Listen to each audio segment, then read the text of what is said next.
Good morning, everyone, and you are here with Jacob Seuss on the early show. It is 9:50 on the East Coast, 6:50 on the West Coast. Today we are going to be talking NFL. We're going to be talking a little Giants Cowboys and your week 1 NFL predictions. Let's start off with Wednesday's game between the Giants and the Cowboys. We all know that the Cowboys came on top 24-17 in the NFL's 2012 opener in New Jersey. Well, the Super Bowl champion Giants had all the festivities. The fans were ready, they were pumped, and they really weren't treated to the game that they wanted to see. The Giants came out flat. Their running game was, safe to say, brutal, and their secondary was almost, you can say, the same, with Michael Coe coming out and having to bring in his backup when Michael Coe is already a backup. So that's the third string, and he was getting torched. But if we look on the other side, the Dallas Cowboys, you have to give them the respect they deserve. They came out flying. Tony Romo, he really proved, at least to me, something last night. He played with heart, and he played good. He hit all his targets. He only got sacked twice. His offensive line was good, and the Cowboys wide receivers were phenomenal. Des Bryant did his normal thing. But then you had Kevin Ogletree, who came out of nowhere, as the Dallas' third wide receiver, and he lit up the Giants secondary. It was one of the best opening night performances by a nobody that at least I've ever seen. So, big disappointment for the Giants as their defense didn't play as good as they did either. They didn't get pressure on the quarterback, and that's what the Giants do.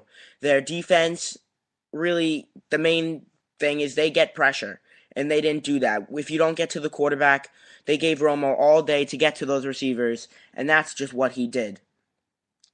And the Cowboys executed everything on their side of the ball, and it just turned out that the Cowboys were the better team Wednesday night.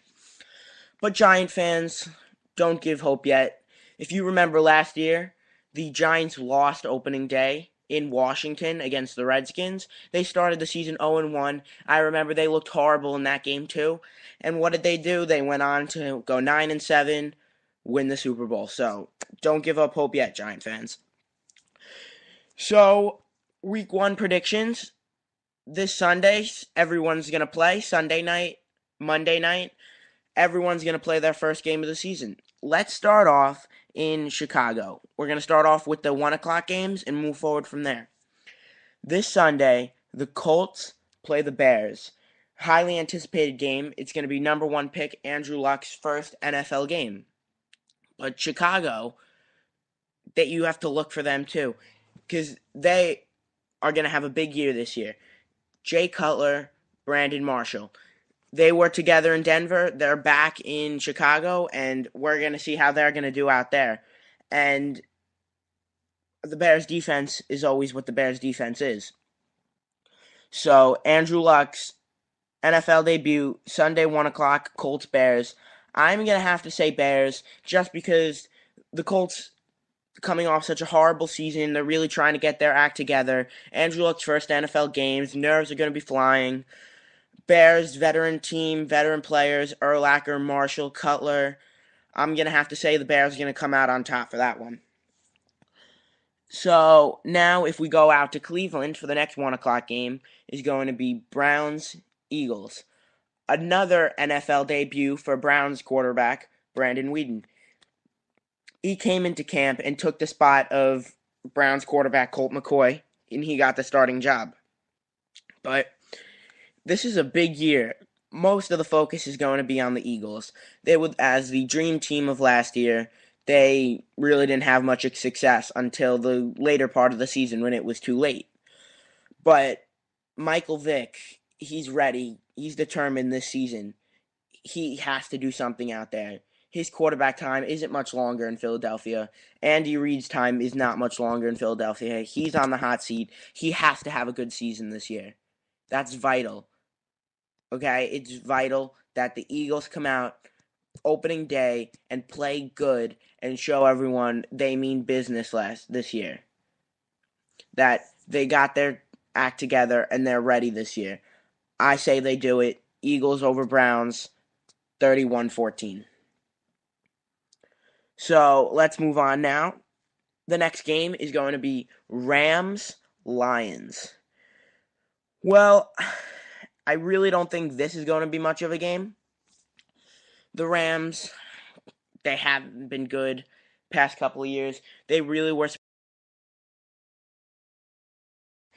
until the 49ers really established himself as the main team out there and took over. Sam Bradford has been good. I'll give him that, but he really hasn't hit expectations to the professional quarterback he was supposed to be. And on the Lions side of the ball, I think that's going to be an exciting team again this year. They are coming off their first playoff game in 17 years. They enjoyed it, but they didn't win, and now they have that taste in their mouth. They got their feet wet in the playoffs, and they want more. I think they're going to come out ready to play. Jim Schwartz going to have his team ready to play. A lot of focus out there. I say Lions are going to take this one. Then let's go to the third out of the fifth rookie quarterback game. The Patriots-Titans are going to play. Jake Locker will be the starting quarterback for the Tennessee Titans. He won out in camp over quarterback Jake Locker. Jake Locker won over quarterback veteran Matt Hasselbeck. And the Titans are going to start Locker here and hope that he can be the franchise quarterback for years to come and lead them to great places. But I don't think great places are going to start today. The Titans, really not the best team. Off-field distractions. Kenny Britt just got suspended. In the Patriots, the organization that they are, Bill Belichick, Tom Brady, they're just going to come in and, in my opinion, they're going to wipe the floor with this rookie quarterback. The Patriots did not have a great defense last year, one of the worst in the NFL, actually, but I think it's a good place for them to start with a rookie quarterback against a team not as talented as the Titans, because they can get set, face him, then get prepared for the tougher tasks that they're going to have later in the season. I think the Patriots will come on top in this game by a score of 35-10. So now, if you move on, the next 1 o'clock game on Sunday afternoon, the NFL's opening Sunday, is going to be Falcons-Chiefs.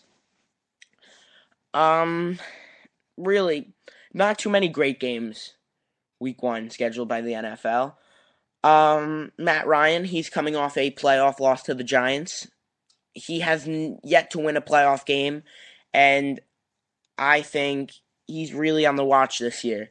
That whole Falcons team is on the watch. Tony Gonzalez, they're getting older. Roddy White. I feel they have something to prove this year. I guess one of the last years as together to prove something, and they have to be ready to go. On the other side of the ball, the Kansas City Chiefs, Romeo Crennel will be coaching. This is going to be his first year after he got the job after beating the Green Bay Packers in the regular season last year, the Packers' only regular season loss. Matt Castle really has to stay healthy. Since coming over to Kansas City, he's had an injury problem, and then the Chiefs have been going back and forth with the quarterback.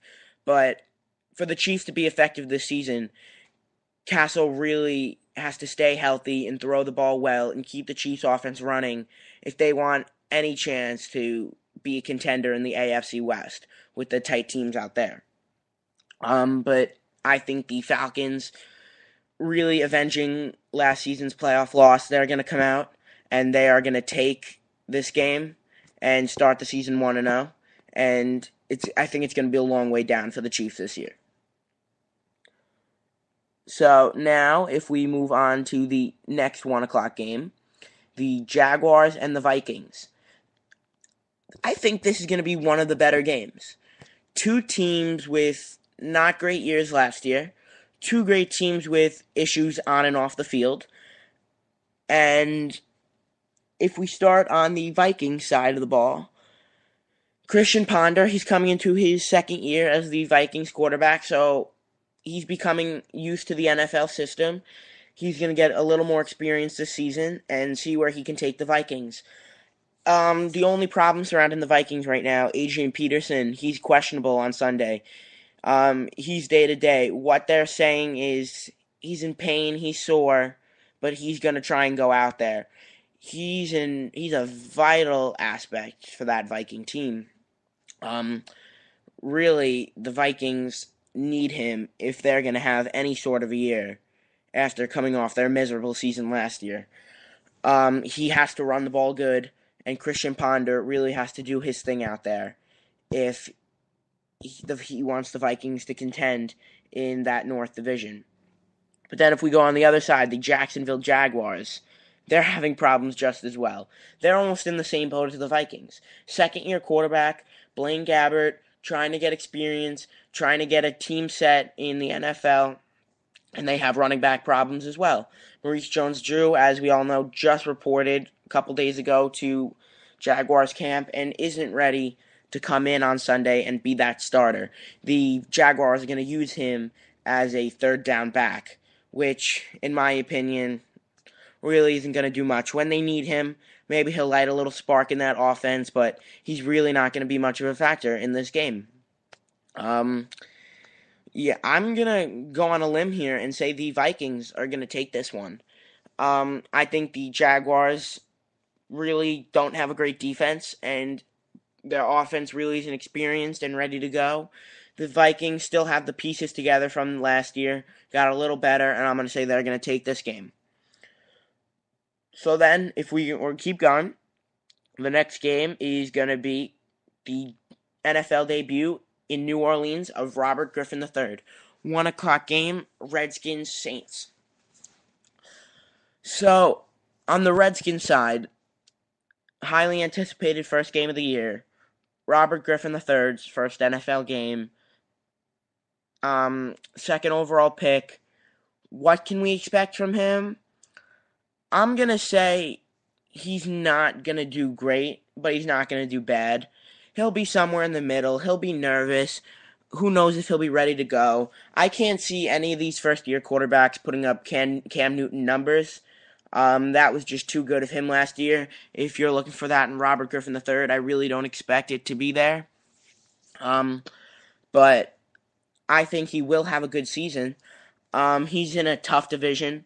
He has the Giants, Eagles, Cowboys, all tough teams. Redskins really young. They're trying to establish themselves, but I don't think it's going to be this season because they just have not that much experience. But they are going to be a feisty team, and we'll see what they can do. And then they're in New Orleans on opening day. We all know the Saints' issues, off-season, the bounty program. The Saints are starting their season at head coach with the interim head coach. Not really a great place to start. He'll start for the first 6 games, and then Joey Vitt, the offensive coordinator, will take over as the head coach. But the Saints, a lot of suspended guys, but they do have still their main pieces, most of them at least. Mark Ingram, Drew Brees. They do have a lot of distractions right now, but I really don't think it's going to be too much for Drew Brees to handle.